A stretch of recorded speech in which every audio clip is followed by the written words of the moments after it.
Halo teman-teman, pada kesempatan kali ini kita akan membahas prinsip kerja dari sebuah komponen yang sangat penting dalam dunia rekayasa panas, yaitu heat exchanger. Nah, jadi heat exchanger itu merupakan perangkat yang dirancang untuk mentransfer panas dari satu fluida ke fluida yang lainnya, tanpa menyatukan kedua fluida tersebut.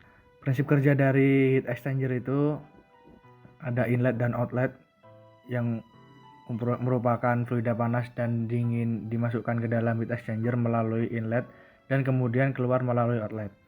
Proses pertukaran panas terjadi saat kedua fluida ini berinteraksi di dalam pipa-pipa. Nah, penukaran panas terjadi melalui dinding pipa di mana panas dari fluida panas berpindah ke fluida dingin. Mesin espresso modern menggunakan heat exchanger untuk memanaskan air yang akan digunakan dalam ekstraksi espresso.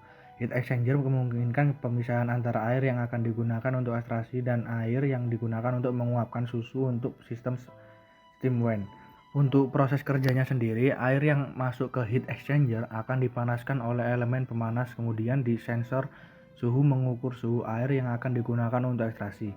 Di dalam mesinnya ada PID controller yang berfungsi untuk membandingkan suhu yang diukur dengan set point yang diinginkan. Berdasarkan perbedaan antara suhu aktual dan set point, PID controller mengatur daya pemanas untuk mempertahankan suhu pada nilai yang diinginkan. Nah, di sini ada simulasi untuk heat exchanger sendiri. Kita memakai persamaan Penck-Robinson. Nah, kemudian kita ke sistem simulasinya. Nah, itu ada water in, dan kemudian kita atur temperaturnya, dan water in yang hot in yang kedua ada temperaturnya juga, dan kemudian valve-nya disesuaikan tekanan yang ingin dimasukkan untuk ke heat exchanger-nya sendiri. Nah, valve kedua untuk hot in. Nah, kemudian kita heat exchanger-nya diatur tekanannya, kemudian di run. Selanjutnya kita masuk ke dynamic mode untuk membuat PID-nya atau menambah PID controllernya di flow driven.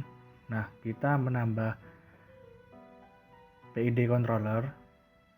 Nah, kemudian PID controller ini disambungkan ke outputnya dan disambungkan ke valve-nya, sehingga outputnya bisa diatur atau dideteksi dengan PID controller sendiri. Dan di inputnya yang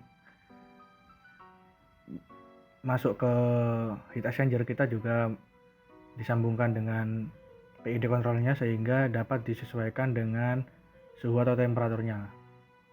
Nah, kemudian kita tuning cek sendiri dan mengatur set point-nya atau range maksimum dari sesuai dengan keinginan atau mesinnya itu, dan kemudian masuk ke controller actionnya kan reverse-nya, sehingga kita atur reverse dan kemudian kita lihat grafiknya dan kemudian di run di dynamic-nya.